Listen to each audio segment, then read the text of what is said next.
අයිබෝන් මයිස් මෝටර්ස් ආයතනයෙන් අද අපි එන්ජින් ටියුන් අප් එකක් කරන විදිය කියලා දෙන්න වගේම එන්ජින් ටියුන් අප් එකක් කොහොමද වෙන්නේ කියලා ඇලියොන් 260 එක කියලා දෙන්න යන්නේ අද. අපි කොටස් වශයෙන් අද එන්ජින් ටියුන් අප් එකක් කරවද්දී ගලවන කොටස් මොනවද කියලා බලා ගන්න වගේම රීපේස් කරන ඒවා මොකද ඒ කියන්නේ රීපේස් කරන්නේ මොනවද කියලා බලා ගන්න පුළුවන්. දෙවෙනි එක කියන්නේ අය එන්ජින් ටියුන් අප් එකක් අපි කරන හේතුව. එන්ජින් ටියුන් අප් එකකින් තියෙන බෙනිෆිට් මොනවද කියලා.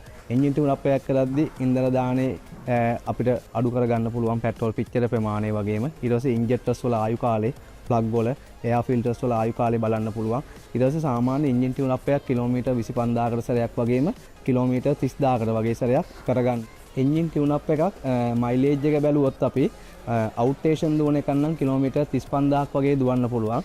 මේන් සිටි එක ඇතුලේ දුවන එකක් වගේ නම් කිලෝමීටර් 25000 30000ක් වගේ ඇතුලේ ටියුන් අප් එක කරන්න ඕනේ. ඒකක් අපි අයිඩ්ලින් දුවන වගේම ට්‍රැෆික් වල දුවන්නේ. ඒක නිසා තමයි අඩු මයිලේජ් එකකින් කරන්නේ. එතකොට එන්ජින් ටියුන් අප් එකක් කරද්දී බලන්න ඕන දේවල් කීපයක්ම අපේ තියෙනවා.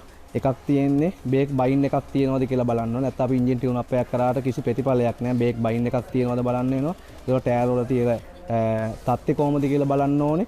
ඊට පස්සේ ගියර් බොක්ස් එකේ ගියර් ඔයිල් මාරු කරලා නීම කාලෙට තියෙනවද? ගියර් චේන්ජින් වෙනවද? අන්න ඒ දේවල් එන්ජින් ටියුන් අප් එකට අදාළ වෙනවා. අපි දැන් එන්ජින් ටියුන් අප් එක කොටස් වශයෙන් ගලවන විදිය බලමු කොහොමද කියලා.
අපි දැන් එන්ජින් ටියුන් අප් එකට ගලවලා තියෙන කොටස් එකකින් එකට බලමු අපිට රීපේස් කරන්න තියෙන්නේ මොනවද අපිට අලුත් පාර්ට් දාන්න කියලා.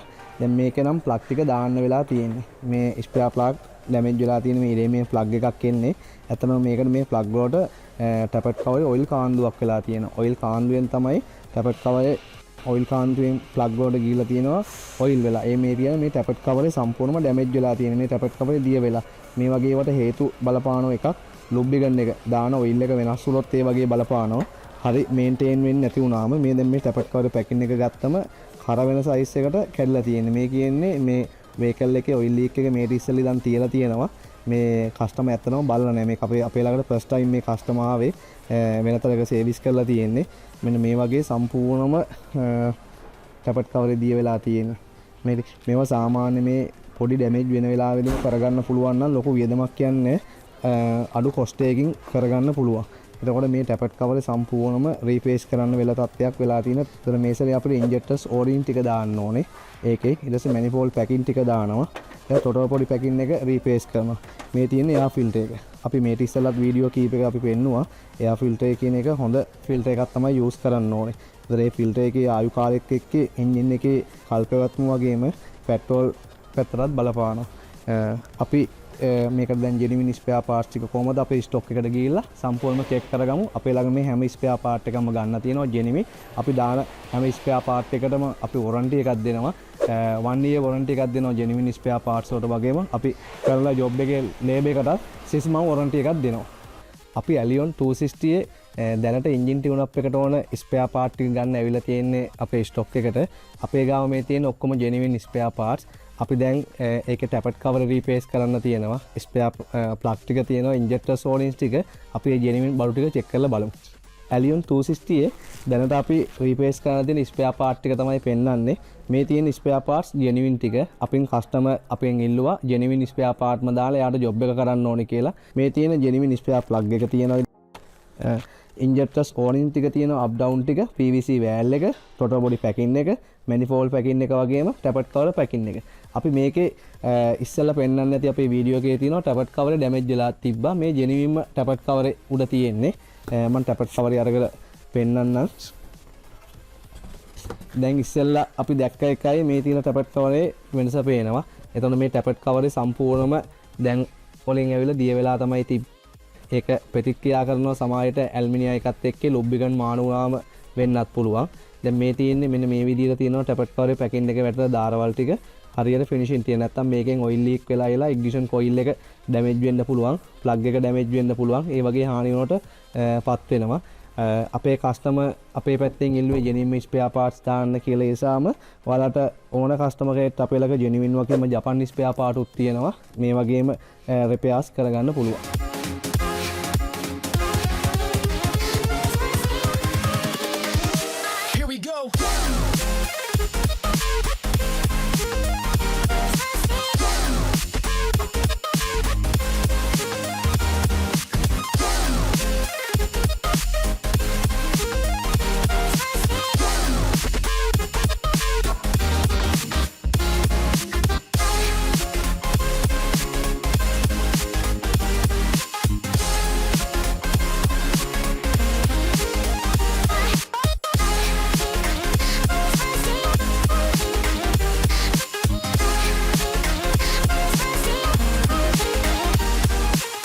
අපි කරපු එන්ජින් ටියුන් අප් එක ඇලියොන් 260 මේකේ කස්ටමර්ට ජෙනුයින් ස්පෙයා පාර්ට්ස් ටික දාලා ඔක්කොම කරලා දෙන්න කියලා කිව්වා.